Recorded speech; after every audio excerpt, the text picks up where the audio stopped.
আসসালামু আলাইকুম। স্বাগত জানাচ্ছি আমার ইউটিউব চ্যানেল আপন বারান্দায়।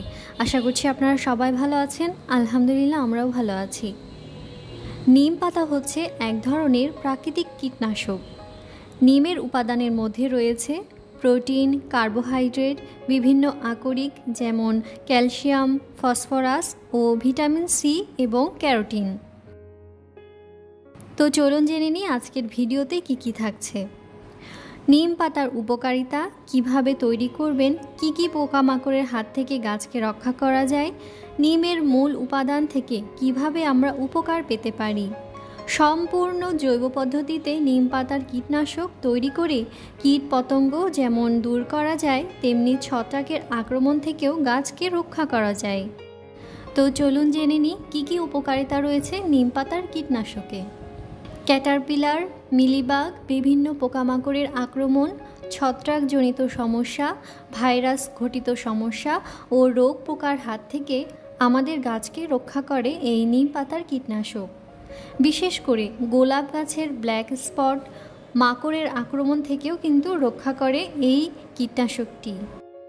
ফুল বা ফল, ইনডোর অথবা আউটডোর যে কোনো ধরনের গাছে এটি ব্যবহার করতে পারবেন। এখন বলে দিচ্ছি আমি কিভাবে এটি তৈরি করেছি। আমি এখানে নিম পাতা নিয়ে নিয়েছি এবং আমি নিম পাতাগুলোকে ছোট ছোট করে কেটে নিয়েছি। এর নির্যাসটা যেন তাড়াতাড়ি পানির সাথে মিশে যেতে পারে। আর এখানে আমি 1 লিটার পানি ব্যবহার করেছি। আমি এখন এটিকে খুব ভালোভাবে 15 থেকে 20 মিনিটের মতো ফুটিয়ে নেব। এখন আমি বলে দিচ্ছি এই কীটনাশকটা আপনারা কিভাবে সংরক্ষণ করবেন। একটি প্লাস্টিকের বোতলে করে খুব ভালোভাবে মুখটাকে বন্ধ করে রাখতে হবে এবং অবশ্যই সূর্যের আলো থেকে দূরে রাখতে হবে। পানিটা ফুটতে শুরু করেছে এবং পানির রঙও পরিবর্তন হয়েছে। সবুজ অবস্থায় আমি চুলাটা বন্ধ করব না। পানিটা যখন একটু হলুদ হয়ে উঠবে তখন আমি চুলাটা বন্ধ করে দেব। দেখতেই পাচ্ছেন পানির রঙটা চেঞ্জ হয়ে গেছে, অর্থাৎ সবুজ ছিল এখন হলুদ হয়ে গেছে এবং পাতার রঙগুলোও কিন্তু চেঞ্জ হয়ে গেছে। এই অবস্থায় আমি চুলাটাকে বন্ধ করে দেব।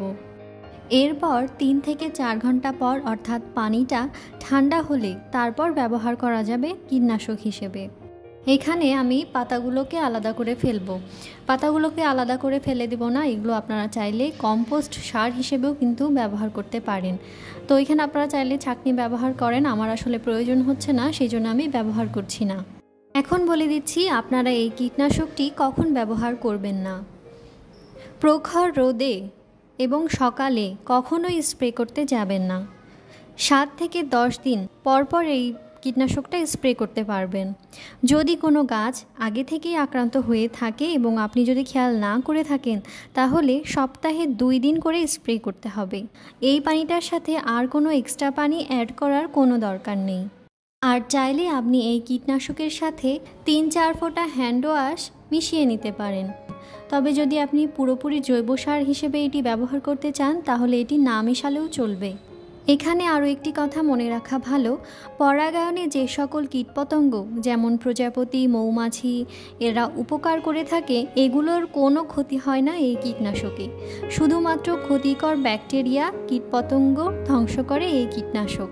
আজকের ভিডিওটি তাহলে এ পর্যন্তই। আল্লাহ হাফেজ। আসসালামু আলাইকুম।